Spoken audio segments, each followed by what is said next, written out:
Number 10. Jay Garrick. He made his first debut back in Flash Comics issue 1. He was the first Flash, so we figured we gotta start with him. He rocks the blue pants and the red top with a lightning bolt. Classic look, but the thing that stands out the most with Jay is probably his winged hat, Hermes' helmet. He's got super speed and pinpoint accuracy with a helmet.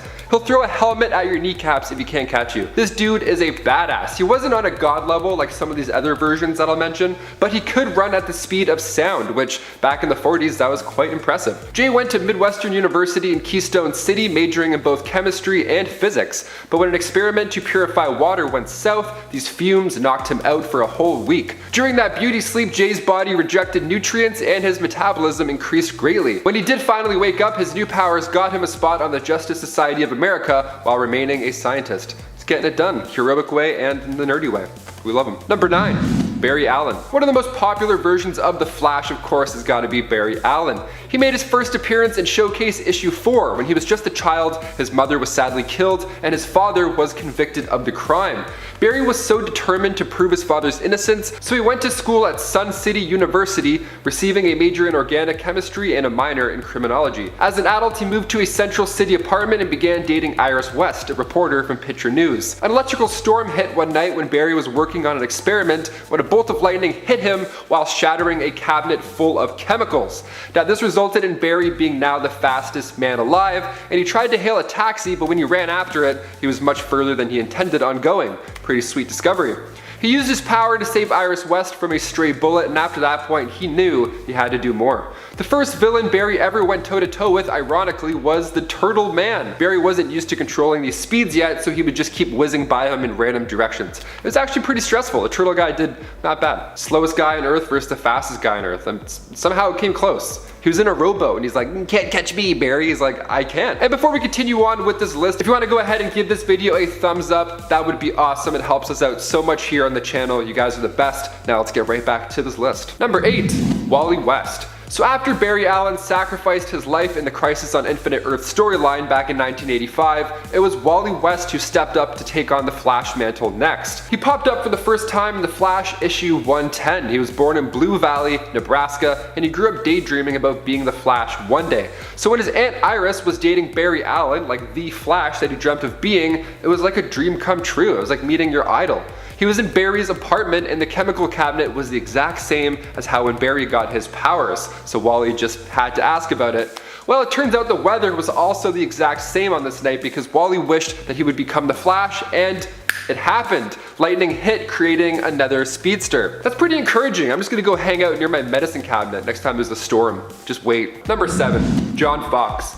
Making his first appearance in the Flash Special Issue 1, John Fox resided comfortably in the future, year 2645 to be exact. He was a historian for the National Academy of Science in Central City, and his life changed when the radioactive villain Manfred Moda showed up. Now he was causing destruction. The world was in chaos because of this guy. So the Academy decided, you know what, let's just send John back in time because we're in the future and we can do that. And then John can grab a Flash or two, come back and then help us take down Moda together as a big happy family. Now the plan didn't work. He couldn't get any Flashes to come back to the future with him, but during his cosmic commute, John himself got super speed. So he quickly suited up and took down Moda himself. John Fox is actually named after writers John Broome, co-creator of Barry Allen and Wally West, and Gardner Fox, who co-created Jay Garrick. Super fun. Now this sounds like the dream scenario, but John lost his job when speed robots came into the picture. The future is all but bright. Number 6. Bart Allen. Making his first full appearance in The Flash Volume 2, Issue 92, Bart Allen was the grandson of Barry Allen, his father was Don Allen, and his mother was Milani Thawne, descendant of Flash villains Cobalt Blue and Professor Zoom. So it's a nice Game of Thrones type family. We've got a lot of people in and out of the timeline. Now Bart was of course born with his grandfather's gift, but he also aged at hyperspeed, which is a little concerning. When he was 2 years old, his body was already at age 12. It's like Benjamin Button, but, you know, with more explosions. President Thawne had the Dominators abduct Bart so they could do experiments and all that evil jazz, but they ended up creating a clone of Bart called Inertia. Bart was of course going to die earlier than most because of his aging problem, so Iris West took him to the 20th century so the third Flash, Wally West, could teach Bart how to control his powers. Bart later came back as Impulse and was one of the founding members of Young Justice. Happy endings for all. Number 5. Danica Williams. First appearing in Batman Beyond Unlimited issue 13, Danica Williams was the daughter of a transportation engineer at Star Labs. Her Her dad's boss was Cyborg, and the year is 2040, so they would hop town to town improving transportation by using metahuman technology. Danny wanted to be a track star, but asthma made that a challenge. Plus, Danny would also see and speak to people that weren't really there. She would see these figures in her head. So she had her hands full of complications as is.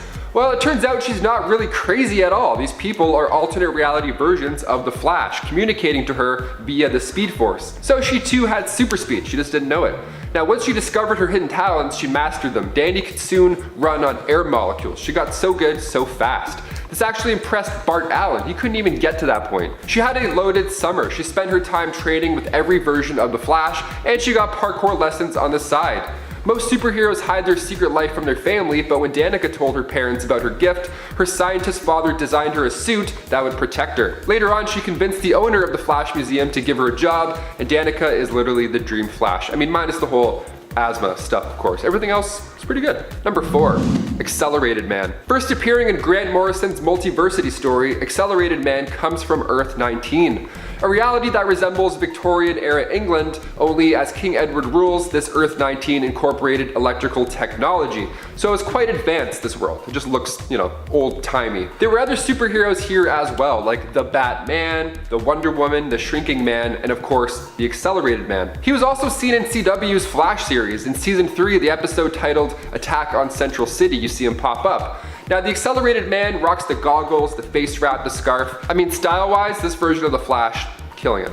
Absolutely killing it. Number 3, Green Lightning. Go Green Lightning. Okay, Allie Rayner West is a descendant of both Kyle Rayner and Wally West. What a dream combo, oh my god. She holds a power ring and can also run at super speed. She first appeared in Green Lantern's Circle of Fire issue 1, created by Kyle Rayner's mind. Now, spoiler alert, she isn't around for too long, but she's definitely worth a mention. I mean, just her powers alone were quite impressive in this comic. Number 2, Tanaka Rai. Coming from Earth D, making his first appearance in Legends of the DC Universe Crisis on Infinite Earths, Tanaka was the Flash going head-to-head with that universe's Mirror Master when Barry Allen accidentally arrived in his universe. So when Barry arrived in this world, he called the Justice League to come help fight off these shadow demons, and Tanaka called on his Justice Alliance. Now together they built a cosmic treadmill and evacuated most of Earth D before it perished. Now both Flashes were powering this thing, but at the end, Tanaka and the Justice Alliance stayed and fought off the shadow demons until the very end, until their world ended. Now it's one thing to meet your hero, but to spend your last mission fighting alongside them, that's a pretty ideal way to go out. And finally, number 1, Cryad. The 98th century Flash. Let's finish on a dark note. I always love doing that. In this future, all humans have become telepathic, but there is now this new creature that popped up and was making everybody lose their minds, and they had like a constant fever as well. This future of humans wasn't looking bright at all. So this history buff at the time named Cryad read up on these 20th century superheroes and traveled back in time to get his hands on maybe a Green Lantern ring. That would be nice. Now when he got there, he couldn't find the lantern, so he instead figured he would take Flash's speed and just do that instead. Now the Flash didn't fall for his tricks, but he did go back a few years to the night the original Flash got his powers. Barry used the chemicals that were spilled onto his old clothes that night, and then Cryad got super speed that way. Now thanks to the mind reading, Cryad picked up all these tricks that the Flash would use, and then he returned to his era and sacrificed his life taking on said beast. In 10, Black Flash. The embodiment of death for all speedsters, Black Flash is the Grim Reaper of the Speed Force. Making his first appearance in The Flash Volume 2, number 138 in 1998, he was seen before the deaths of several speedsters including Barry Allen, Johnny Quick, and Bart Allen. He also tried to return Wally West to the Speed Force, however was unsuccessful, taking Linda Park instead, Molly's girlfriend, which I have to admit is a pretty big bummer. Since he was unsuccessful the first time, Black Flash then returned to try to claim Wally again, freezing time for everyone without a connection to the Speed Force. But thanks to the combined efforts of multiple speedsters including Jesse Quick, Jay Garrick, and Max Mercury, Wally was able to race Black Flash to the end of time, causing death to have no meaning, defeating the zombie speedster instantly. I mean, I know he's not a zombie, but he looks like one. But that wouldn't stop the Speed Force, since later Barry Allen returned in the Flash Rebirth storyline, becoming the new Black Flash, until Professor Zoom took the title after his corpse was raised in the Darkest Night storyline. Before we move on to number 9 though, if you could do me a huge favor and hit those like and subscribe buttons, that would be amazing. It really helps us out against the eternal struggle of the algorithm and lets us know what you want to see more of. Thanks. Now, let's continue. And at 9, the Black Racer. However, Black Flash was not the first embodiment of death that speedsters had to deal with. Being introduced in New Gods number 3 in 1971, Sergeant William Walker became a a servant to Darkseid after being paralyzed during the Vietnam War. But while sharing the same concept, the thing that makes these two speedster death gods different is their abilities. While yes, both are speedsters, the Black Racer possesses the unique power to merge with a host, corrupting that person and enhancing their abilities. He did this with Bart Allen and used that to kill Darkseid during the Darkseid War storyline when the Anti-Monitor had taken control of the Black Racer. Black Racer also kills Darkseid in Final Crisis in place of Barry Allen and Wally West. This was pre-Flashpoint though. Plus, his costume just looks pretty badass if you ask me. This is the kind of evil speedster that you should cosplay. Damn, that would be cool. And at 8, Johnny Quick. Johnny Quick of Earth 3 is an evil version of the Flash who's a member of the Crime Syndicate, basically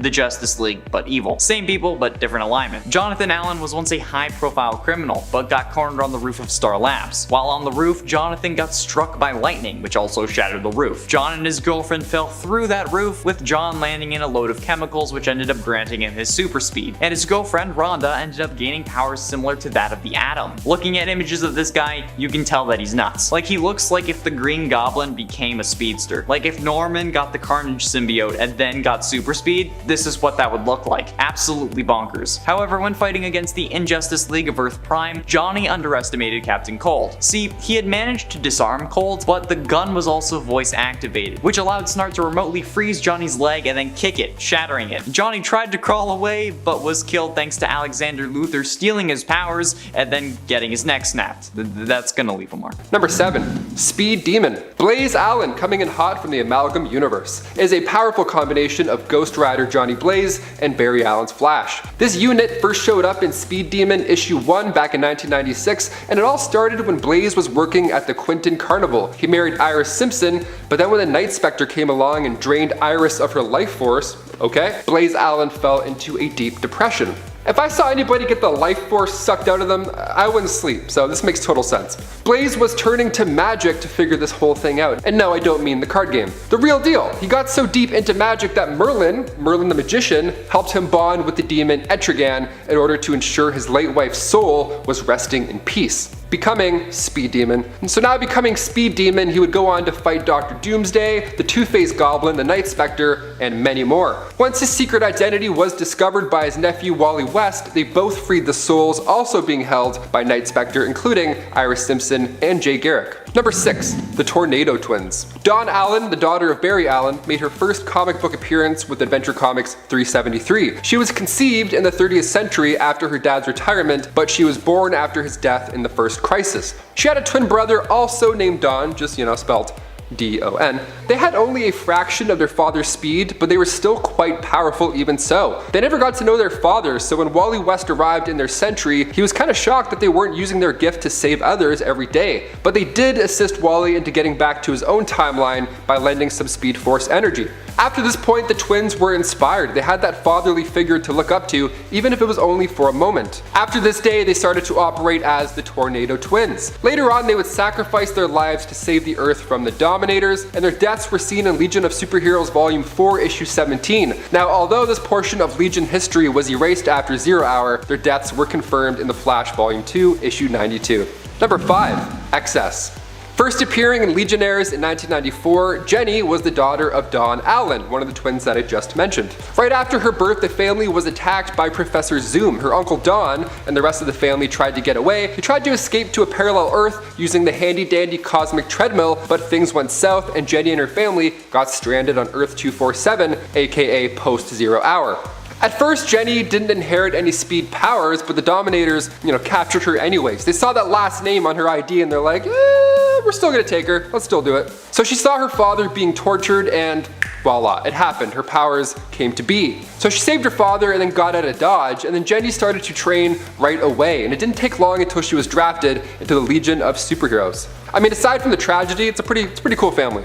Number 4, Mary Maxwell. Just imagine Stan Lee's The Flash was released back in 2002, and it's a fun tribute towards the talented artists and writers at DC Comics. This new look at The Flash introduces readers to Mary Maxwell, a college student living with a degenerative disease, and of course she was a fan of superheroes. Her father was a scientist working on a cure, but the stealth organization took care of him. Sad stuff. But before his untimely death, he injected Mary with that serum that he'd been putting together, with the key component being hummingbird DNA. So Mary was cured, and as you would guess, she turned into a living hummingbird. No, she got super speed, and she's actually almost as fast as Barry Allen. But the fact that she isn't connected to the Speed Force makes her a little bit less quick, but still not too shabby at all. Number 3, Dark Flash. Walter West first appeared in The Flash Volume 2, Issue 150. His life was pretty similar to Wally West's, only difference was his eyes were blue instead of green. Oh, and also his wife Linda Park did die at the hands of Cobra. Sad stuff. I see why his name is Dark Flash already, yikes. So afterwards, Walter joined forces with Savitar, took notes, and then killed him. So when Linda just randomly appeared outside of the Flash Museum though, things changed. Wally and Linda, the alive Linda, alternate reality, ended up in Walter's timeline, but they weren't alone. Abracadabra followed them through that time stream and then attacked. This guy had to watch his wife die again, which is so brutal. So his next plan was to go back through the time stream to Wally's reality, take his place as the Flash, and maybe, I don't know, do some healing, do some good. When you travel through timelines, things get messy. The realities begin to merge, and the livelihood with everybody at both worlds was now at stake. So while Walter was in his new home, he met Central City police scientist Angela Margolin and fell in love, only to have to leave her down the road. Walter can't catch a break at all. This is really sad. Number 2, Red Racer. Coming from Earth 36, Ray, aka Red Racer, was a formidable teammate to the Justice 9. He first appears in Action Comics Volume 2, Issue 9. Red Racer was of course the speedster in this universe, and the leader of this Justice 9 was Opti-Man, before he got killed by Super Doomsday of Earth 45. Earth 36 is based on the Golden and Silver Ages of DC Comics, and in the Multiversity Guidebook, Red Racer is seen with Barry Allen and other Flashes that I've mentioned in a flashback to before Crisis on Infinite Earths. Red Racer is a comic book fan who gets his powers and falls in love with Flashlight, one of his teammates, Hank Hallmark, who happens to be the Green Lantern of this multiverse. What a powerful couple right there. I mean, they really were living a comic book fan's dream. The thing about being fast is sometimes you need to risk your life for the greater good. So when Supermen of the multiverse were being hunted down, Ray himself built a new ship. Now it should have taken thousands of years, so this is a pretty big thing to offer up. President Superman Kal-El warns Ray about the dangers of compressing thousands of years in order to build this new tool, but Ray replies saying, "Speedsters never think about the cost." What a legend. Especially after hearing all of that, I'm like, hey man, you should think about like a little bit of the cost, like a smidgen of the cost. Iris West II, aka Impulse. Iris West and her twin brother Jai were born to the third Flash, Wally West and Linda Park. Iris made her first appearance in The Flash Volume 2, Issue 225, and when she was born, at first she didn't display any powers, but after the 3-month mark, they began to age rapidly, and they were getting faster and faster. Linda was concerned at the rate of their aging, so Wally encouraged them, to use their powers for good and live a full life, even if it is short. Iris is one of the fastest in the game, and by game, I mean the entirety of the multiverse. She's faster than Wally West, so if that doesn't sell you, I'm not sure what will, to be honest. And at 10, Future Flash. The Future Flash is certainly an odd character, not due to anything about them, be it physically or otherwise, but because of his motives. The Future Flash is a version of Barry Allen from the future who blamed himself for the death of Wally West. In an effort to correct his mistakes and try to prevent this tragedy, he starts killing enemies to gain enough speed to travel back in time. He starts by killing Gorilla Grodd with a microbomb he phases into his head. Then he eventually kills enough people to travel back to kill one final enemy, himself. His goal this whole time was to travel back to before Wally dies and kill his old self, preventing any of this from happening. At least he thinks. Which honestly is a pretty awful plan if you ask me. Like, I know that it's like, well, alternate timelines or whatever, but if you went back in time and killed yourself, wouldn't you then not be alive in order to go back and kill yourself, thus making it impossible for you to kill a past version of yourself? I mean, you could kill your future self, but not your past one. It just seems odd to me, honestly. Though Future Flash is evidently stopped, he does give Barry a clue about the murder of his mother, saying only one word: Thawne. And at 9, Red Death. Red Death is a speedster version of Batman from the Dark Multiverse, and no, not the Universal one. The Bruce Wayne of Earth 52 started off fighting crime with Robin, but as various Robins kept dying, Batman got darker and darker, becoming more extreme with his methods. This eventually leads him to Barry, who refuses to give Bruce his Speed Force powers. So Batman uses the various rogues' weapons to fight Barry, knocking him out. Once Barry was unconscious, Bruce tied him to the front of a cosmic treadmill-improved Batmobile and drives them both into the Speed Speed Force. When entering the Speed Force, Barry and Bruce end up fusing together into a Batman with super speed, while Barry's mind was trapped in Bruce's body. He then gets a visit from the Batman Who Laughs, who asks him to join Barbados's Dark Knights, whose goal is conquering the multiverse. Eventually, he gets exposed to a large dose of positive energy, which allows Barry Allen to regain control, helping in the fight against the Dark Knights. But the positive energy also kills him, and Red Death explodes into light. Fun. And at 8, Daniel West. First appearing in The Flash Volume 4, number 0 in 2012, Daniel West's mother died while giving birth to him, something that his father never forgave him for. Iris West, as his sister, protected and supported Daniel until he ended up pushing their father down the stairs and crippled him for life. After that incident, due to fear of being shunned by Iris, Daniel fled and became a small-time thug by age 18. When trying to make it to the big times, he was stopped by the Flash and was sent to prison for 5 years. Eventually he got out, but was kidnapped by gorillas and then saved from those gorillas by the Rogues, who then he tried to escape, but got hit with a monorail powered by a Speed Force battery. This is what gave Daniel his speed, although it was dependent on the charge of that battery. So in an effort to go back in time and kill his father to save his relationship with Iris, which is kinda backwards buddy, but you know, you do you, he started killing speedsters to gain enough speed to make the journey. In the end, he was stopped by the Flash, who convinced him to give up his speed. Daniel West is one of the rogues that Future Flash ended up killing in his mission to gain enough speed to, in essence, do the same thing that Daniel wanted to do, except Future Flash was killing himself, not his father. But Daniel officially died in New Suicide Squad Annual number 1 in 2015. Number 7. Leah Nelson. Earth 9's version of the Flash is one of the most powerful and popular. Double whammy. She's actually the second most recognized person on the planet, despite traveling at blink and you'll miss it speeds. She made her first appearance in Tangent Comics Flash issue 1 back in 1997, created by Dan Jurgens, Todd DeGazzo, and Gary Frank. Now, Leah was famous since birth, not because of her whole abilities, but because her parents were the first astronauts to go on the Jupiter mission. Once Leah grew up and learned how to control these abilities, she took on the alias The Flash, but still wasn't sure if she was loved by the public because of her abilities or just because of who her parents are. Kind of like a Kardashian. She joined the Secret Six later on, but her main goal was to get rid of that world's Harvey Dent, aka Evil Superman.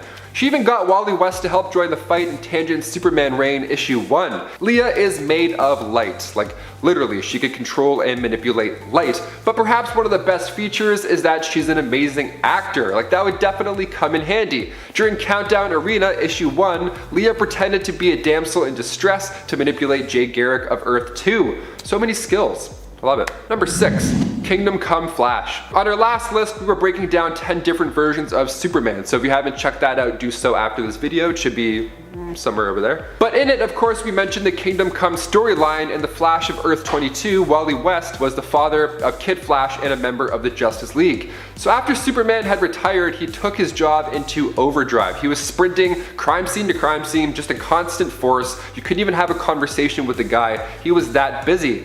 Lots to do now that Supes is gone. I mean, more than fair. The Kingdom Come storyline is one of the most compelling for our characters, especially because the Flash couldn't stop. He didn't have a choice to retire. He had a daughter in this reality as well, named Kid Flash, so he was busy. Number 5. Zoom. Making his first appearance in the Flash Secret Files Origins issue 3, Hunter Zolomon, aka Zoom, believed himself to be the true Flash. He was the main enemy of Wally West's Flash, and he took his name and appearance from the original Reverse Flash. Now, it all began when he was injured in an attack from Gorilla Grodd. He was left paralyzed from the waist down, so he asked Wally West if he could, use the cosmic treadmill and maybe go back in time and prevent that horrible life-altering event to take place, something like that. But it's not that easy. Wally said he couldn't do it because you can't risk the time stream. But Hunter was so desperate, he broke into the museum and tried to use the treadmill, but this resulted in an explosion that gave him super speed. Going, of course, by the name Zoom, he believed that Wally West declined to help out because he never experienced loss. He had no idea what he was talking about, I guess. So Hunter took it upon himself to take out Linda Park, Wally's wife. What a horrible way to teach a life lesson. And then in the Flash issue 200, Wally West uses his powers to freeze Zoom and make him repeat the worst day of his life over and over. That's honestly a pretty messed up thing to do, Wally. I mean, it's not very heroic, but we get it. You kind of sound like a villain though. I mean, someone repeating the worst day of their life? Jesus, dude. Just ground them. Make them bored. Number 4, Avery Ho. One of the leading members of the Justice League of China, Avery Ho's Flash made her first appearance in The Flash Volume 5, Issue 3. She got her powers through the Speed Force storm of Central City, and at first she didn't have much control over them at all. She would just constantly vibrate, which sounds like a headache. It sounds like a nightmare, not being able to stop vibrating. Oh my god. She was visited by Barry Allen though, and he taught her how to control that vibrating problem, and then later on, she was brought to DeWan's Speed Force Academy to learn even more. When an unknown speedster was killing the current speedsters, Avery was able to warn Barry, and in the end she was one of the lucky ones who got to retain her powers while dealing with Godspeed, who I'll explain later on. Number 3. Black Flash. Making its haunting first appearance in The Flash Volume 2, Issue 138, the Black Flash was said to be seen right before the deaths of Barry Allen and Johnny Quick. Max Mercury had a close call with death, so he too saw it. It's literally the personification of death, and at first it came for Wally West, but instead it took his girlfriend Linda Park into the Speed Force. When it later returned, Wally had backup this time. The only ones that could help were the ones connected to the Speed Force, like Jay Garrick, Max Mercury, Jesse Quick, so on and Danforth. They all joined the battle, and finally Wally was able to defeat the Black Flash. Wally raced it to the end of time to do so. He raced it to a place where death had no meaning, so in turn it just dissipated. Now the title Black Flash was also used when Professor Zoom was in his Black Lantern form. Little fun fact. Number 2. Red Death. An evil fusion of Batman and the Flash. Say no more. Batman was the hero of Gotham City. He had his Robins, the usual story, but slowly as his sidekicks were biting the bullet, Bruce Wayne wanted more power to prevent the next one from happening. But he felt like still he wasn't fast enough. He felt like if he had the Flash's power, he could have done a better job. So he tried. He took out every Flash villain, he took all their weapons, and he used it to fight Barry Allen. Batman used his Batmobile and merged it with the Cosmic Treadmill, absorbing his powers, and then the Red Death was born. Now at this point, the Red Death was totally fine with killing, and even worse, he was okay with Barry's consciousness living inside of him, telling him to stop. Man, I thought having a song stuck in your head was bad. Imagine Barry Allen. It'd be a nightmare. And finally, number 1, Future Flash. The Flash from the Out of Time storyline made his first appearance, well, last appearance, I guess, in The Flash Volume 4, Issue 30. Now we're talking 20 years into the future, and at this point Barry witnessed the death of Wally West and he felt guilt. He used his powers to go back in time and kill every enemy that was somehow involved in the path leading there. He does this, but eventually he comes into contact with himself, present day Barry Allen. And then Wally also shows up to stop this dark future Barry, so it's one of those weird ones. It's one of those storylines where Future Flash was actually always responsible for the death of Wally 20 years later. You can't change fate, no matter how fast you can run. Number 10. Oliver Queen. During the Elseworlds story in CW's Arrowverse, we learned that Oliver Queen and the Flash have swapped bodies, or rather roles. Everyone seems to think that Oliver is Barry and that Barry is Oliver. Initially, although both heroes struggled to fit into the other's role, eventually the two are able to figure out what makes the other such a great hero and channel some of their energy. Oliver himself struggles as the Flash, but even when he's running into walls and misfiring Speed Force lightning, he still manages at least to catch the bad guy, which is pretty impressive. Even when he's doing a bad job, it's not that bad. And after Barry takes him under his wing, he actually becomes a pretty decent Flash by the end of the storyline. Considering how many people love Oliver Queen when it comes to the Arrowverse, with him being sort of the ultimate main character, because, you know, it's the Arrowverse, it wouldn't surprise me if people preferred that Queen remain the Flash, as then he'd get cool super speed powers permanently. Number 9. The Accelerated Man. From CW's Arrowverse in The Flash, we hear of an alternate version of the character from Earth 19. We don't have too much information on this alternate version of the Flash, but it has been suggested that they are a speedster who instead goes by the name the Accelerated Man. Earth 19's H.R. Wells, the alternate version of Star Labs director, founder, and lead scientist Harrison Wells, claims that he played a key role in helping the Accelerated Man to capture all of the metahuman criminals from their world at once, which honestly sounds pretty impressive. The Accelerated Man is also a speedster from the comics who hails from Earth 19, although that version of the character is a little bit different, though they do look pretty similar to the CW version. And friends, before we move on to this next spot, really quick, before we get there, make sure you click that like button. It does help us out and it lets us know that you want more good Flash content like this. Number 8. Iris West II. Iris currently goes by the name Impulse in the comics. She is the daughter of Wally West and Linda Park, who initially was lost when the New 52 started up. However, her dad remembered her existence and the family he had once had from the previous continuity, and he would end up seeking out Iris Iris and her twin brother Jay. In the previous continuity, it was suggested that Iris could even grow up to become faster than her dad, Wally West, who is known for being one of the fastest speedsters of all time. So that's pretty impressive. However, in the current continuity, I don't think this has been established as something that could happen in Iris's future. However, we do know in Iris's future that she could go on to live to do her father, the Flash, proud, and while not an explicit version of the Flash, we have seen into a future in issue 771 of the Flash, where she goes on to become the new Kid Flash. And because I love Iris so much, I'm gonna count it because I just love her as a character. And it's 7, Earth X. Earth X, or Earth 10, Flash was born and raised in a world where Germany won World War II. And since this is a sensitive subject for YouTube, I'm going to avoid using specific terms, so my apologies in advance. While his real name is unknown, Der Blitz, as he's known in German, is the member of the, oh god, I'm going to butcher this, Gretschkidtilga. Oh wait, hold on, that's wrong, I need to yell it. Gretschkidtilga!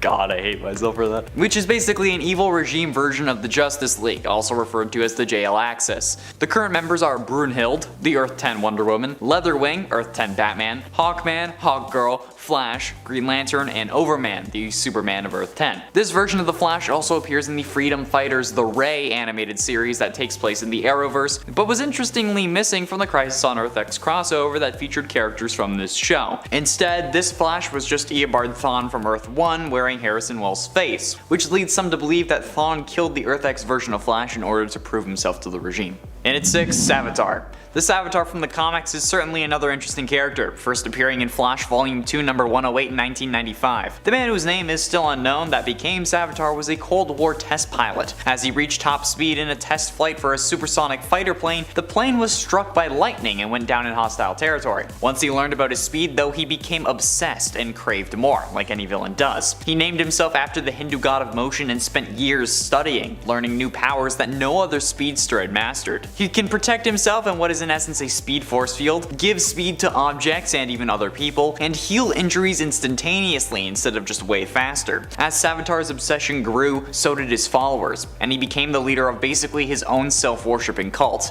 That's the dream. And as he desired more, he went after the only speedster around at the time, Johnny Quick. The fight ended up causing Max Mercury to show up, who led him to the speed field where Savitar bounced off. He did at some point return, and instead wanted to eliminate his competition, including the Flash, Impulse, and especially Max. But he ended up dying in the Flash Volume 2 number 111 in 1996. Halfway through in at number 5, Capitalist Couriers. First appearing in the Flash Volume 2 number 6 in 1987, the group, originally known as the Red Trinity, was created by Russian scientist Pyotr Orlov, I totally butchered that, when he and his partner attempted to recreate Flash's super speed abilities after watching a daring rescue. The second group of test subjects was successful and were named the Red Trinity. The group included Anatoly, Bebek, and Cassiopeia, and they became agents for the Soviet military. But here is where it gets weird. When the third Flash came to enlist the help of Dr. Orlov in the issue of saving Jerry McGee's life, the Red Trinity chose to follow Orlov to America. While there, they became infatuated with American culture and chose to stay in the US, opening a business as a team of super speed messengers called Capitalist Courier Service Inc. Cassiopeia has since died because he was running up the side of a building trying to make a delivery when his speed vanished and he fell to his death. This was thanks to Savitar's reappearance. These Russian speedsters literally made Amazon super prime. That's hilarious and I love it. That's probably what I would do with my powers, honestly, now that I've gotten the idea from this. Thank you. And at 4, Silent Running. When your world is described as a paradise, there isn't much that you can think to screw it up. That's because you didn't consider volcanic eruptions blotting out the sun, sending that once paradise into an ice age. When this happened, surviving members of the Holy Light religion went on a pilgrimage to find salvation for their people. The leader of the Holy Light, Stephen Mallory, left his sons behind while he went on his journey. Brian and Tristan were left alone, with Tristan taking his father's place as leader while he was gone, even though Brian was the eldest. However, upon their father's return, Tristan killed him. Then the brothers went out into the world in search of lightning, one of the foundations of their religion. They eventually got struck by lightning, which had an interesting interesting effect. Tristan, the one who killed their father, was aged, while Brian was given super speed and the power to create what they call green life. So Tristan kinda freaked out, locking Brian in the heart of a machine that pushes back the ice to create a livable city, because Tristan believed this was necessary to save everyone, but considered himself a living god of sorts. He demanded people obey his will and use their life force to keep himself young for centuries, all the while trying to be blessed by lightning, which I'm guessing means getting struck by lightning over and over again. Getting close to the end in number 3, Wizard. This version of the Flash actually comes from the Marvel Universe, believe it or not. And while yes, the speedsters are a superhero archetype now, this one is a deliberate reference to the Flash from an unofficial Justice League vs Avengers crossover fight in the Marvel Universe. The Wizard is a member of the Squadron Supreme, which comes from a parallel dimension of the Marvel Universe. Stanley Stewart is his name, and while running late one night, he ran through a strange fog. Over the next few weeks, he gained the ability to run faster than anyone else. The original goal of the Squadron, which Wizard was a founding member of, was to create a utopia, which they would have accomplished. They turned much of the world into a paradise within the first year, but stopped when a former member, known as Nighthawk, convinced them that it was in essence a dictatorship. Shortly after the project ended, multiple members of the team got stranded in the Marvel Universe, but did end up making it home. Penultimately, in at number 2, No Rules to Follow. In an Elseworld story where metahumans are hated, much like mutants in the Marvel Universe, 10 individuals with superpowers banded together to try and get the world to trust them by doing good deeds. These people, who on other Earths would be known as the Flash, Shark, Fire, Dr. Light, Polaris, Power Girl, Poison Ivy, Tasmanian Devil, Changeling, and Metamorpho. But unfortunately, they didn't accomplish their goal, since their attempts to contain a nuclear meltdown made everything worse. After this disaster, metahumans went into hiding, and a few metas, Flash included, begin raiding military bases that had previously attacked them. But after a battle with the Control Squad, which was a group of high-tech operatives with the Wayne Foundation, created to fight the metahuman menace, caused an even further split, resulting in Ivy, Changeling, and Metamorpho all hating the military even more. But when Superman showed himself after some convincing, Wayne funded a new group, made of the original 10 metas minus those who wanted revenge, and replaced those 3 with Blue Beetle, Booster Gold, and Superman. This new group, which was dedicated to upholding tolerance and justice for humans and metahumans alike, became known as the Justice League. But this version of the Flash also looks like really weird. It looks like if Juggernaut was cosplaying the Flash. Straight up. Finally, in at number 1, the terrific Whatsit. Last time I talked about the Crash, a turtle from Earth C- that has super speed, but now I bring you an even more ridiculous version, the terrific Whatsit. Merton McSnurtle first appeared in Funny Stuff number 1 in 1944 and was a World War II era hero on Earth C-.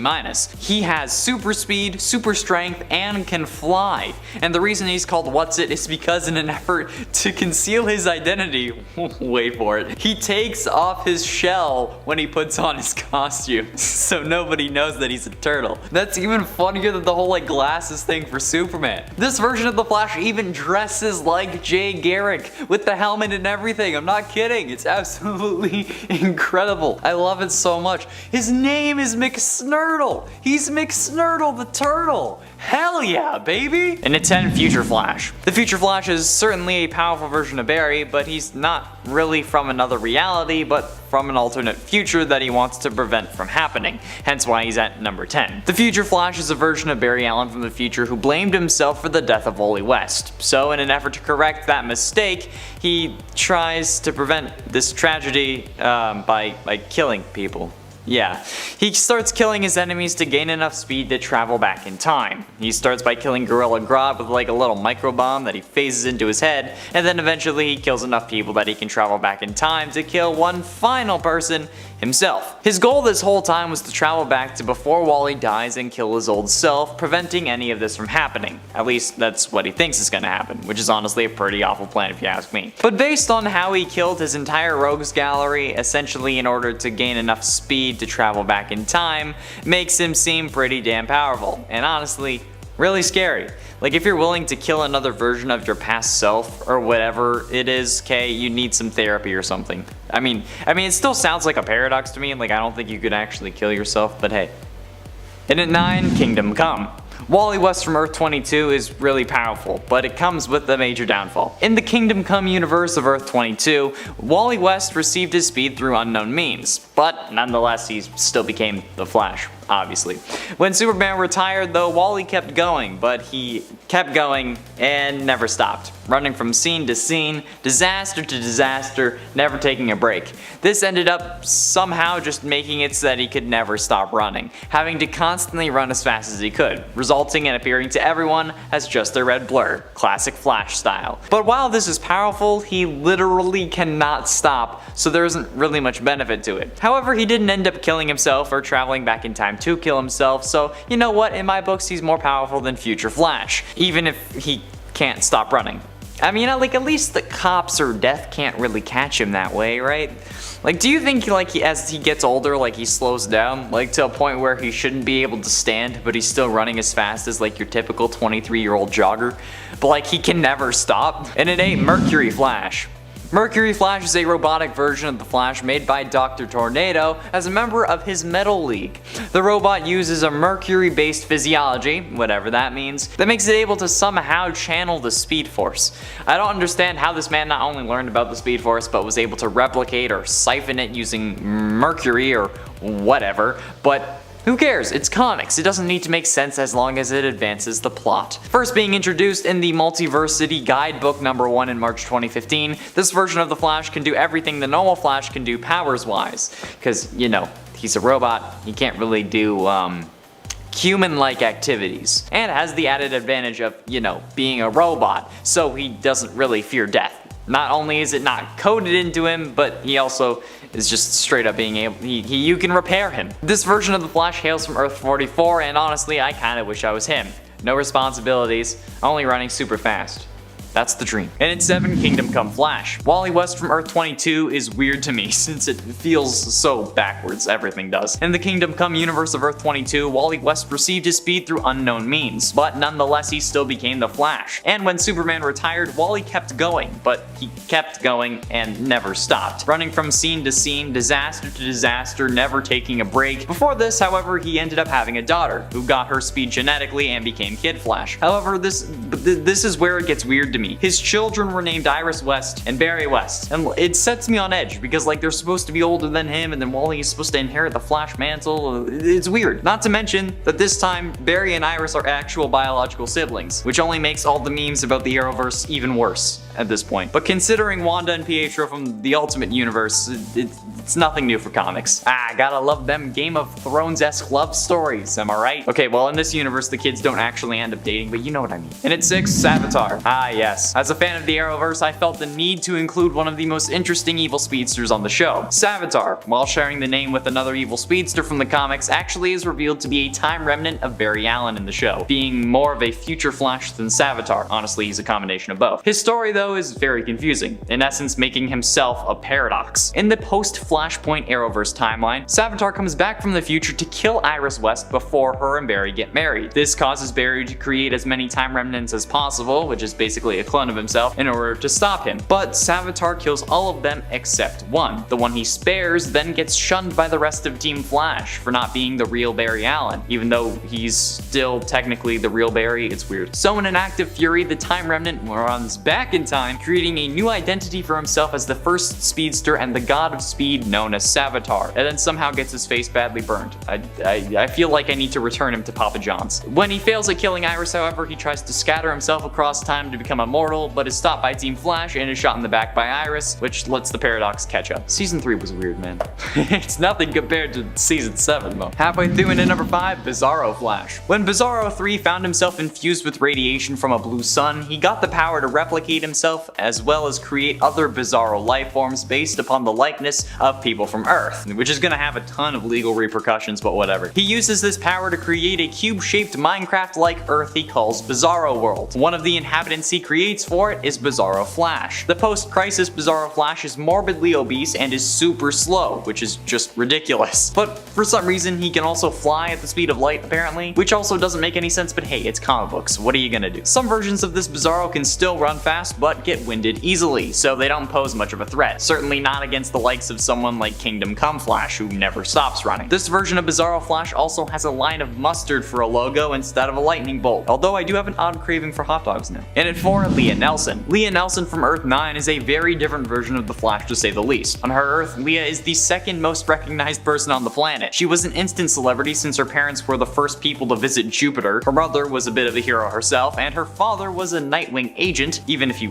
wasn't very good at it. But Leah is a being of light, and once able to control this power, she took on the moniker of the Flash. Since she is a being of light, Leah is also able to travel at the speed of light, basically making her a speedster without having a connection to the Speed Force, which I admit may frustrate some of you with her being on this list, but I thought it was interesting and is certainly a weird version of the Flash. Leah also has a whole host of powers, including superhuman speed, metamorphosis, where she uses light to create solid holograms and alter her appearance, energy construct creation, allowing her to make solid objects out of light, energy projection, which is just beams of energy, and energy absorption, which in essence makes her immune to any form of light, including lasers. Just think of energy as lightning and then boom, even more flashlight. Getting close to the end into number 3, Hot Pursuit. What is the Flash known for? Running really fast, right? Running so fast that he can actually end up beating instantaneous teleportation. So what's the deal with this Flash? Being first introduced in The Flash Volume 3 number 6, Hot Pursuit is a version of Barry Allen from another universe who came to warn his counterpart about an impending disaster, which ends up being Flashpoint. The difference?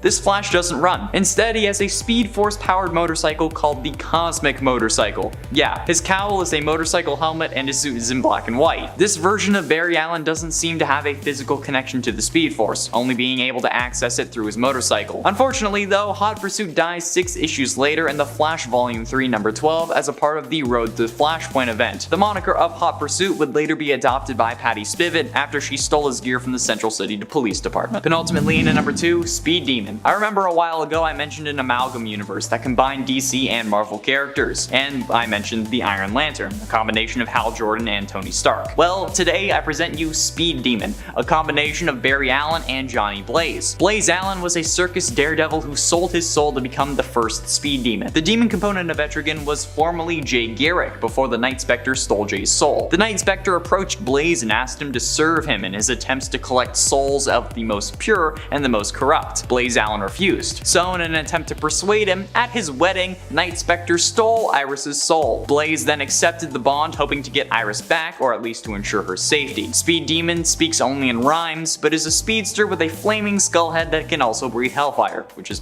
pretty dope. Wally West, which is an amalgam of Wally West and Danny Ketch, was the next Speed Demon, who accepted the power in order to help his uncle get Iris back, because he still didn't get her back after he accepted the power. Finally, coming in at number 1, the Crash. Oh my god. Coming from Earth C-, this Crash is the fastest animal alive, and a member of the Just a Lot of Animals group, which is this world's Justice League. On Earth C, everyone is some form of animal, and it's probably the most ridiculous thing that you could ever read. While his real name is unknown, the Crash is this universe's Flash. And not only that, but he's actually a turtle. The classic tortoise in the hare scenario. Slow and steady wins the race to get super speed and a connection to the Speed Force apparently. And I'm not even kidding, he fights against characters with names like the Weather Weasel instead of the Weather Wizard. That's hilarious. I love it so much. The Crash was first introduced in Captain Carrot and His Amazing Zoo Crew number 14, which also features superheroes like Wonder Wabbit, that's actually how it's said, Aquaduck, Batmouse, and apparently not a Batman, who is literally a bat for some reason, the Green Lambkin, and not the Green Lantern, and my personal favorite, the Green Sparrow, along with a load of other ridiculous names like The Item. I suggest you go check these out if you're looking for a laugh, because oh my god, this had me cackling. It's great. And at 10, Reverse Flash.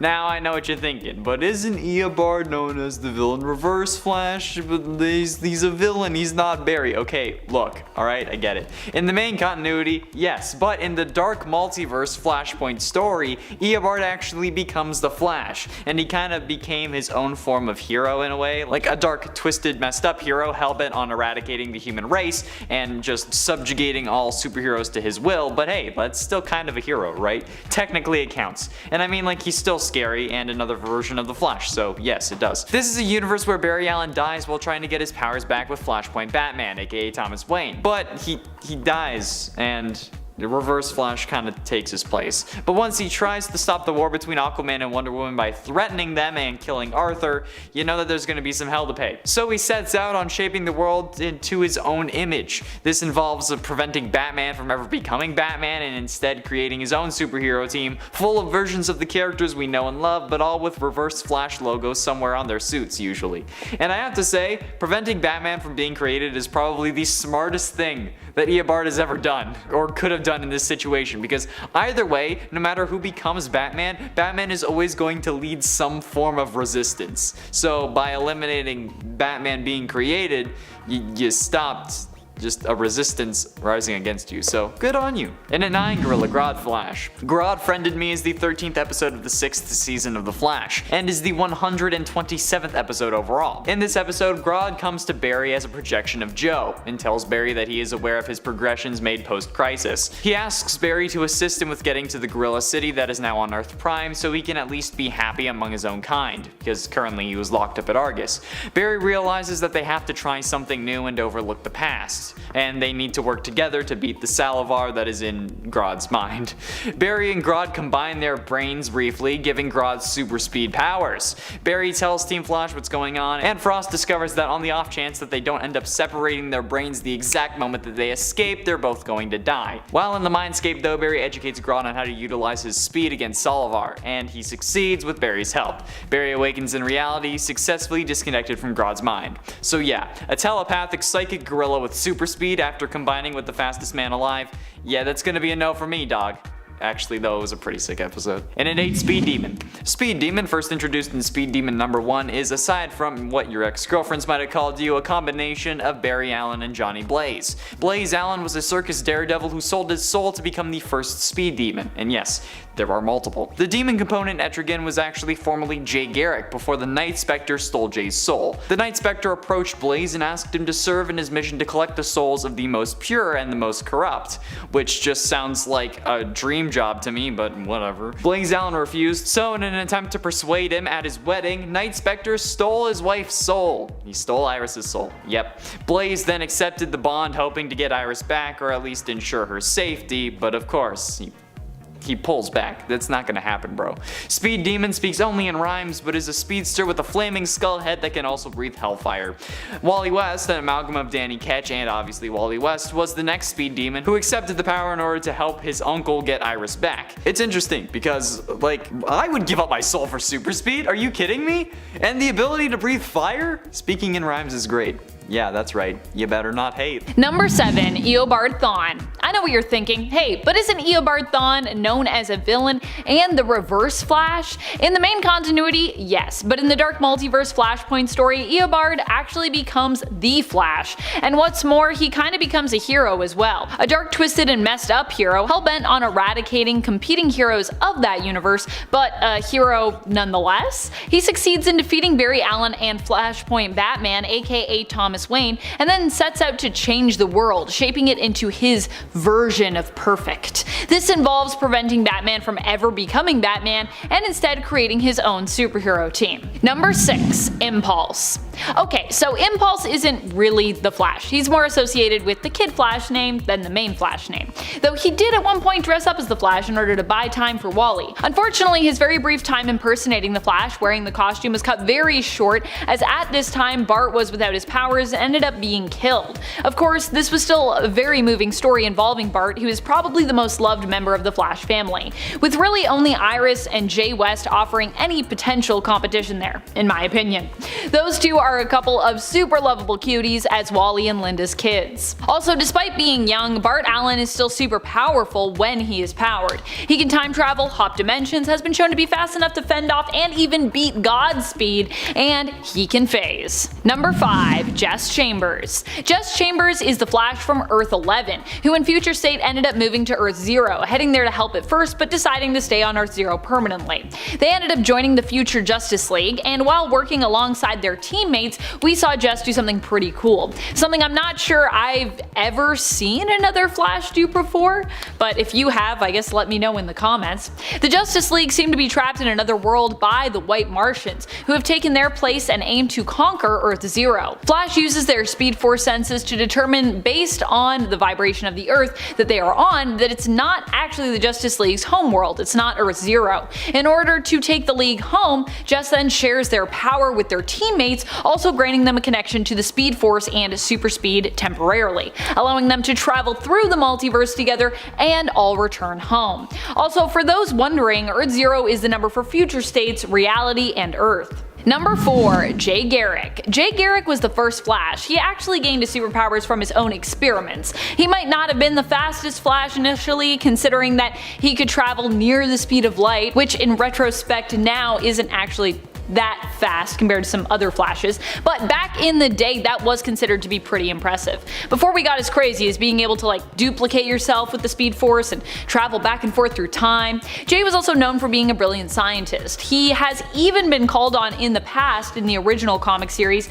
to use his scientific skills to help save the world. And when it comes to making all the right calls, Jay is definitely one of the wisest Flashes that we have in the comics, as he has the most experience. Jay is also one of the best Flashes because, well, he doesn't really overstay his welcome. He ended up retiring as the Flash, but would still make appearances here and there when he was needed, which honestly I think is the best you can do, because as a Flash you kinda can go back into the Speed Force and pop back out again, but you don't need to stay forever, unlike some Flashes. Looking at you, Barry. Number 3. Red Racer. While his existence in the comics was a bit short-lived, Red Racer is definitely one of the coolest Flashes that we've ever got to meet. He was not just a science nerd like so many of the Flashes are, but was also a comic book nerd. The best kind? I think so. He made sure to get President Superman of Earth 23 to sign his Superman comic upon meeting him.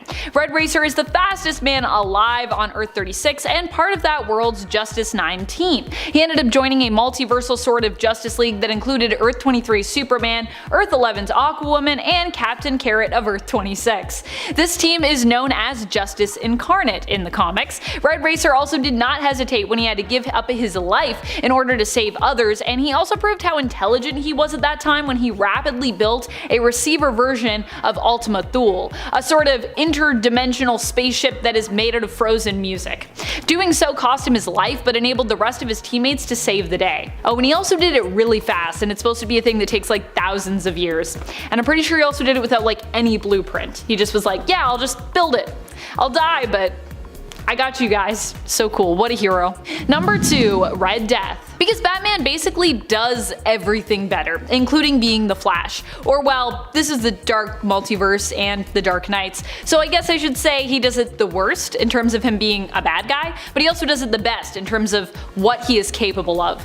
Bruce Wayne as the Dark Multiverse Flash, the Red Death, can actually use his Speed Force powers to create constructs. If you are struck with one of these bat-like constructs, you'll end up withering to the point of death, aging thousands of years almost instantly. So this is probably the most deadly version of the Flash that we've ever seen in the comics.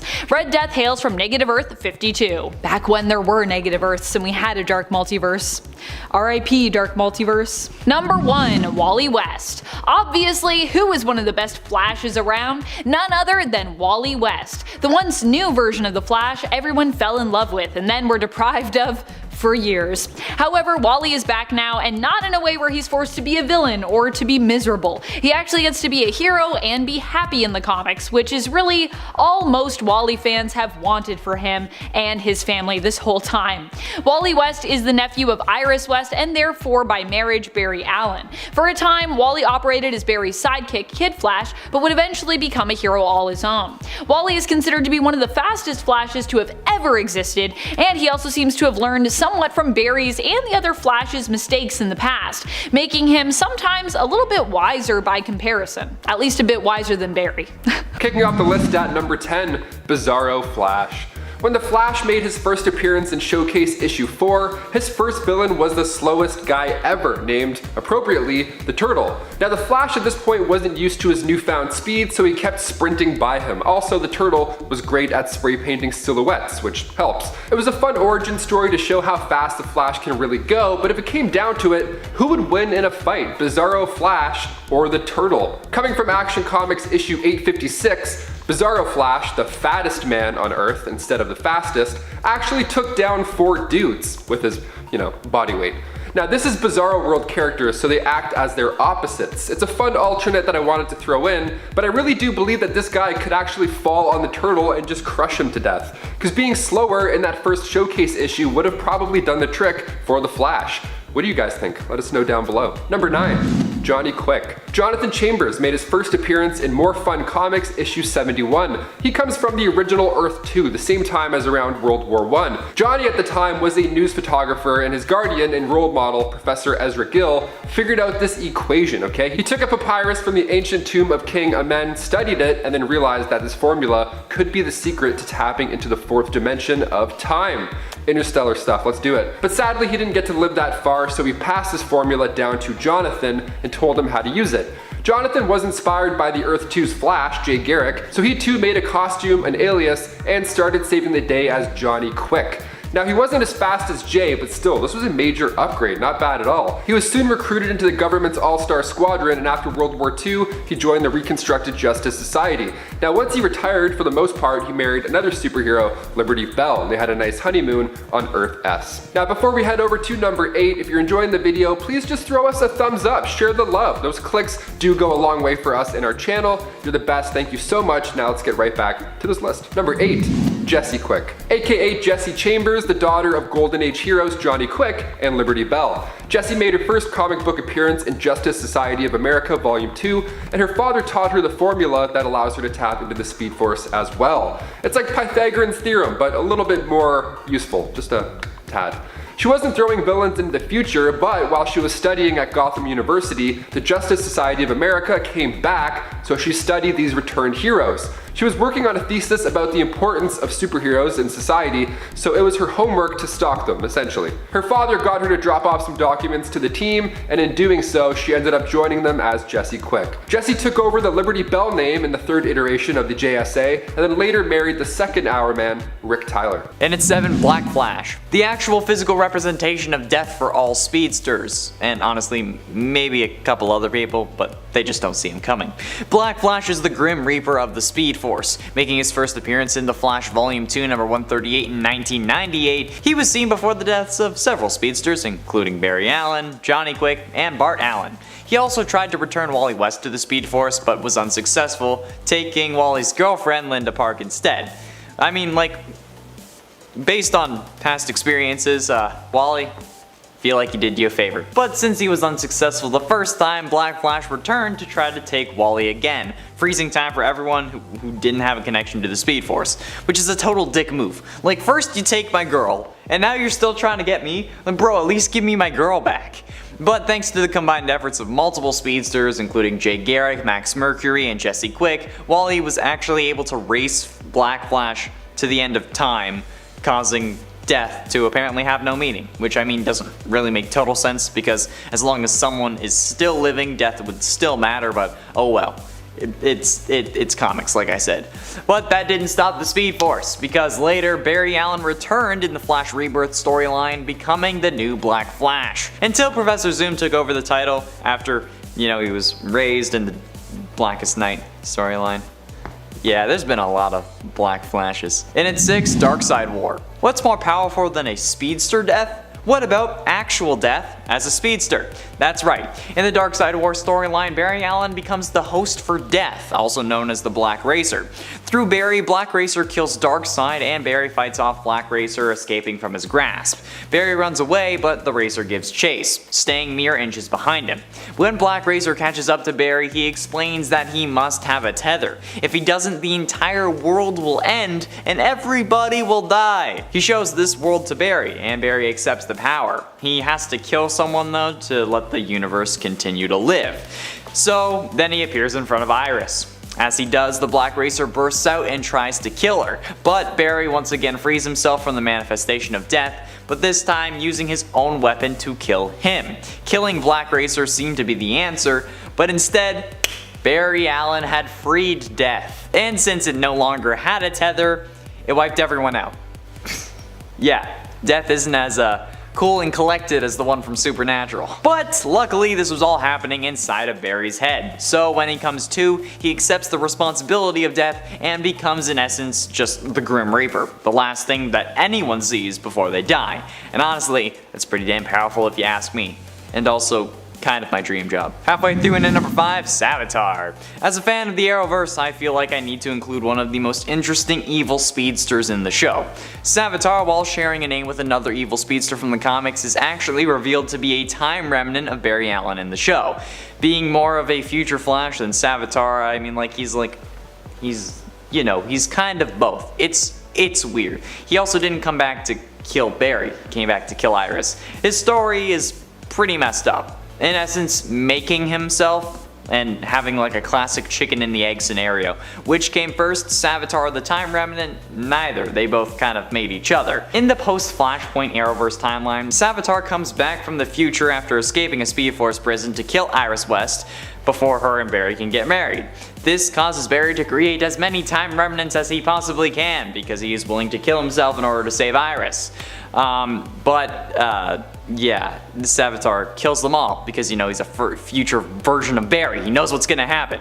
Except he spares one. The one he spares is gonna become Savitar because he gets shunned by the rest of the team for not being the real Barry Allen, even though he is still the real Barry Allen. Whatever. So in an act of fury and rage, the Time Remnant runs back in time, creating a new identity for himself as the first speedster and the god of speed, known as Savitar. But the suit he wears also allows him to travel at basically instantaneous speeds, and it's also existent and non-existent at the same time. And the show version of the Flash has not been able to do that at this point. He's not been able to travel basically instantaneously, even in recent seasons. And he's only visible to other speedsters. Normal people can't see him, at least while he's trapped inside the Speed Force prison. I don't think they really went over that afterwards, after he got out. But hey, whatever. And at 4, Speed Demon. Recently I wrote a list about the Amalgam universe that combined DC and Marvel characters, and the Speed Demon comes from this universe. A combination of Barry Allen and Johnny Blaze. Barry Allen was a circus daredevil who sold his soul to become the first Speed Demon. The demon component of Etrigan was also formerly Jay Garrick, because Night Spectre stole Jay's soul, which is kind of rude because that's my thing. Anyway, the Night Spectre approached Blaze and asked him to serve in his attempts to collect the souls of like pure and the most corrupt, and I mean also again that sounds like a pretty sweet deal, but Blaze Allen refused. So in an attempt to persuade him, I guess, in a way, persuade him, at his wedding night, Night Spectre stole Iris's soul. And then, you know, he asked Blaze to do it, and then he did because he wanted to get his girl back. Or at least, like, make sure that she wasn't gonna be killed or something. But I mean, like, yeah, you know that's not how that works. Speed Demon also speaks only in rhymes, and whenever I do that people get mad at me, but I don't care. This is a speedster with a flaming skull head that can also breathe fire. So, yeah. Wally West, which is an amalgam of Wally West and Danny Ketch, was also the next Speed Demon who accepted the power in order to help his uncle get Iris back. But I mean, like, come on. A fire-breathing, speeding ball of fire and lightning? That sounds incredibly badass. Getting close to the end in at number 3, Godspeed.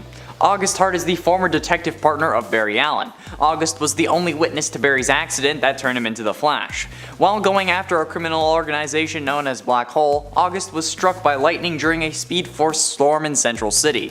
So, after this, August became the ruthless vigilante known as Godspeed, and got his revenge on the one who he suspected to be his brother's killer. He had given up on the justice system since his brother's killer had gone free, and with his newfound power, had the ability to become judge, jury, and executioner. August realized after he had gotten his powers that he also had the ability to steal other speedsters' speed, though for a time could only do it by killing them. He practiced this skill enough to be able to do it non-lethally, but like, you know, he still was killing people. So with his new godlike speed, August was able to move so fast that he could create duplicates of himself at any given time, allowing him to give the illusion that he and Godspeed were two different people, which is pretty damn sick, considering the alternatives are Speed Mirage and Time Remnant, which aren't really the same thing. And I mean, the CW show also did kind of adapt this with all the Godspeed clones during the Godspeed War storyline, which I mean they should have went into more, but oh well. Penultimately, in at number 2, Red Death. Red Death is a speedster that is an evil combination of Batman and the Flash, which already sounds terrifying, but wait till you hear his story. The Bruce Wayne of Earth 52 started off fighting crime with Robin, but Robins kept dying left, right, and center. So understandably, Batman got darker and darker, becoming more extreme with his methods, which honestly just seems more realistic to me. Aside from him just, quitting fighting crime. This eventually leads him to Barry, who he tries to get speed from. But Barry refuses to give Bruce his Speed Force powers. So Batman uses various rogues' weapons to fight him and knocks him out. Once Barry was unconscious, Bruce tied him to the front of a cosmic, treadmill-powered Batmobile and drives them both into the Speed Force. And then when entering the Speed Force, Barry and Bruce end up fusing together into a Batman with super speed, while Barry's mind was trapped inside Bruce's body. And of course Bruce gets to drive. He also then gets a visit from the Batman Who Laughs, and who they try to recruit him into conquering the multiverse. Anyway, eventually he gets exposed to a large dose of positive energy, which allows Barry Allen to take control. Gotta love those positive vibes. And then he helped in the fight against the Dark Knights, but also the positive energy kills him, and Red Death explodes. Finally, in at number 1, White Lantern. While Barry Allen became a White Lantern at the end of the Blackest Night storyline, he became in essence a god. I described this in the most powerful Green Arrows list, but hot damn do these dudes have some sweet powers. They can use any color from the spectrum of light, since white light is just a combination of all the others. I'm sure you've seen the album cover, or at the very least the Eevee version of the album cover, and the White Lanterns also have power over life, including the ability to duplicate their rings and resurrect people. Basically anything you think of, they can do it. It's absolutely insane. The White Lanterns are basically God, but with many different avatars. White energy blasts, force field generation, energy constructs, energy twins, ring duplication, mind alteration, wormhole generation, time travel, invisibility, resurrection, just to name a few. Yeah, it's so overpowered that I'm surprised that DC didn't just explode after that. Like, imagine you could play as like a White Lantern in Injustice, but like an actual White Lantern, not like a recolored Green Lantern. Oh, damn. Number 10, The Crash. This list gets pretty dark, so we'll start it out on a funny note, just to give you a little shred of hope, This version, The Crash, is a turtle. Well, in fact, the JLA on Earth C- stands for Just a Lot of Animals. He first appeared in Captain Carrot and His Amazing Zoo Crew issue 14, what a name right there, of course alongside other amazing cute heroes like Super Squirrel and Martian Anteater. And also in this universe, Batman is Bat Mouse, not a bat, which is odd, but maybe that's too meta, I don't know, I get it. The Crash's main villain is the Weather Weasel. He still runs at blink and you'll miss it speeds despite being a turtle. Honestly, this book is just full of animal jokes, how do you not love that? Also, Elongator? Get out of town. Take my money. This is the best thing I've ever seen. Number 9, Lady Flash. After these two scientists were inspired by the current Flash, Barry Allen, Dr. Peter Orloff and Dr. Krulik had different ideas when it came to using the Flash's powers. See, Orloff was into the idea that more of these powers being used could bring society together, bring us into harmony, whereas Krulik was interested in the military use of it. A serum was underway and Orloff used animals as test subjects, just a lot of animals, but Krulik wanted humans to test it on.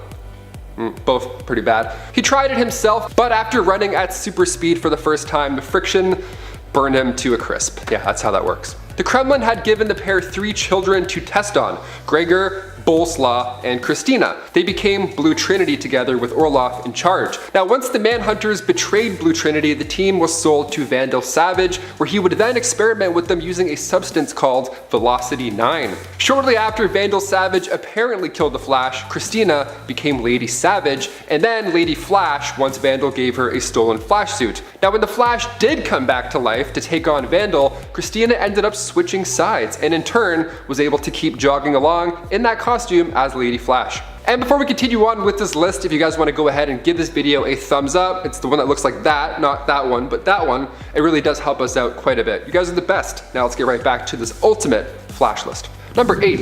Seela Allen. Making her first appearance in The Flash Volume 2, Issue 146, Seela Allen is from the 23rd century in Central City. She gets attacked by Cobalt Blue, and in turn, she's left in what I think is an absolute nightmare scenario. Everything for her is in slow motion. Kind of like those dreams where you're trying to run but your legs are made of, toffee. It's not great, it's a nightmare. So her father was determined to now find a solution because, well, of course. So he attempted to use the Speed Force to cure her, but her consciousness got locked inside of it. Also a nightmare. So now she was a being made up purely of speed. She enhances other speed in there and she dishes out advice. She's helpful, but she can't leave the Speed Force. What a tragedy. And it's 7. Mercury Flash. Mercury Flash is a robotic version of the Flash made by Doc Tornado as a member of his Metal League. The robot uses a mercury-based physiology, whatever that means, that can make it somehow able to channel the Speed Force, and like the actual Speed Force, not even a fake one. I don't understand how this man not only learned about the Speed Force, but was also able to replicate or siphon it off using mercury, but whatever. It's comics, okay? You don't really need an explanation as long as it helps the plot. First being introduced in the Multiversity Guidebook #1 in March of 2015, this version of the Flash can do everything the normal Flash can do powers wise, but because he's a robot, can't really do human activities, but he also has the added advantage of being a robot, so he doesn't really fear death. Not only is it in his code to not fear death, but he can also just be repaired. This version of the Flash hails from Earth 44, and I kinda really want to be him. No responsibilities, only running super fast and drinking motor oil. That's the dream. And it's 6. Savitar. As a fan of the Arrowverse, I had to include this one, okay? He's one of the most interesting speedsters on the show. Savitar, while sharing a name with another evil speedster from the comics, is actually revealed to be a time remnant of Barry Allen, being more of a future Flash than actual Savitar. He's a combination of the two. His story is pretty messed up, in essence making himself to have a classic chicken and the egg scenario, as Cisco would put it, where he caused himself to be created. In the post-Flashpoint Arrowverse timeline, Savitar comes back from the future to kill Iris West before her and Barry get married. This causes Barry to create as many time remnants as possible in order to stop him, but Savitar kills them all except for one. The one that he spares ends up getting shunned by the rest of Team Flash for not being the real Barry Allen, even though he still technically is the real Barry. It's weird. So in an act of fury, the time remnant runs back in time, creating a new identity for himself as the first speedster and the god of speed called Savitar. And then he comes back. He burns his face at some point, and then he tries to kill what would have been his wife, and he remembers everything. He's in love with her, but he still tries to kill her.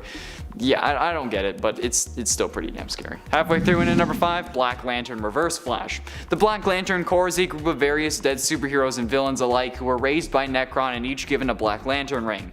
This ring grants them power over death, and these rings are powered by the Anti-Monitor, as he is present within the Black Lantern power battery. Those raised by the Black Lantern ring are in essence resurrected to where they were before death, but their mind is warped to serve Nekron's purpose. Those with the ring have various powers, including a healing factor, aura recognition, which allows them to see powerful emotions, energy spectrum assimilation, which lets them extract the hearts of individuals that they've slain and then use their last feelings to charge the central battery and their ring by 0.1%. And they, much like zombies, can infect others by biting them. A bite from a Black Lantern will slowly kill the one bitten, and then would turn them into Black Lanterns upon death. Basically zombies with superpowers in addition to being an evil speedster, so definitely not something that you should be trifling with. And at 4, Johnny Quick. Johnny Allen, also known as Johnny Quick, is a criminal speedster from Earth 3. Together with his girlfriend and partner in crime Atomica, he was a member of the crime syndicate.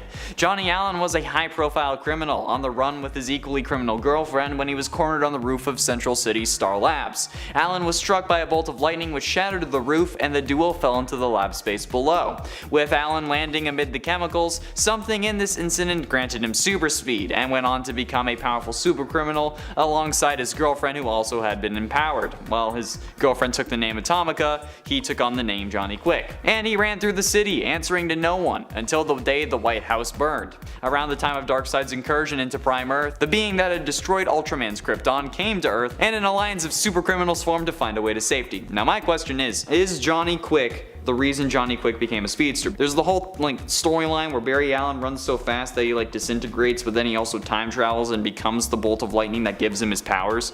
So technically, did that also happen to Johnny? Getting close to the end, in at number 3, Godspeed.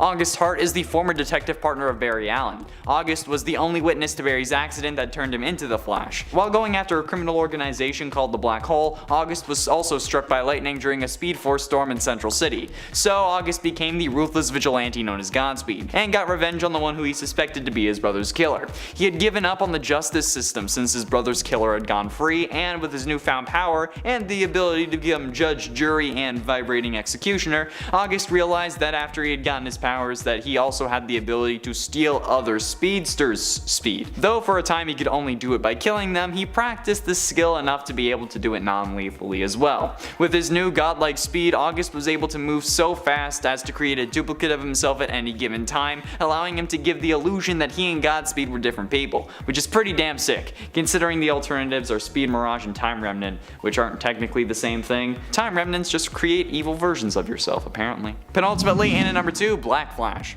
The actual physical representation of death for all speedsters, they just can't see this guy coming. Okay, well, they can, but you know what I mean.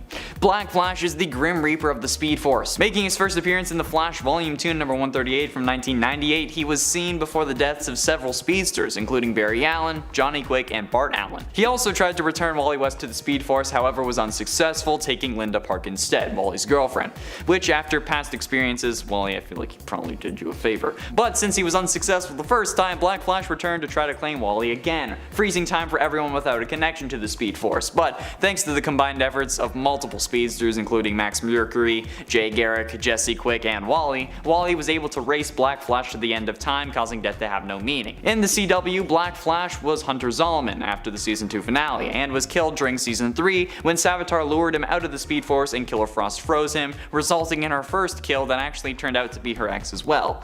Dare I say, ice cold. But that didn't stop the Speed Force anyway, since later Barry Allen returned in the Flash Rebirth storyline in the comics, becoming the new Black Flash, until Professor Zoom took over the title after his corpse was raised in the Darkest Night storyline. There's a lot of things going on. Finally, in at number 1, Red Death. Red Death is a speedster that is an evil combination of Batman and the Flash, which already sounds terrifying, but wait until you hear his story. The Bruce Wayne of Earth 52 started off fighting crime with Robin, but Robins kept dying left, right, and center, so understandably he got darker and darker, becoming more extreme with his let's call them methods, shall we? Which honestly seems realistic to me, aside from just quitting to fight crime, but that can't happen, otherwise they wouldn't have a story, right? And DC wouldn't make any money. This eventually leads him to Barry, who refuses to give Bruce his speed, so Batman uses the various Rogues Gallery weapons to fight Barry, knocking him out, and then tying him to the front of a cosmic treadmill-powered Batmobile and drives them both into the Speed Force. I don't even know how that happened, logically, or why that would have worked in their world, but whatever. You do you, Bat Marty, we gotta get you back to the future. When entering the Speed Force, Barry and Bruce end up fusing together into an evil Batman with super speed and a lust for killing, while Barry's mind was trapped in Bruce's body. He then gets a visit from the Batman who laughs, who just makes him even crazier and wants to help him conquer the universe, or the multiverse even. So yeah, that's that. He's number 1.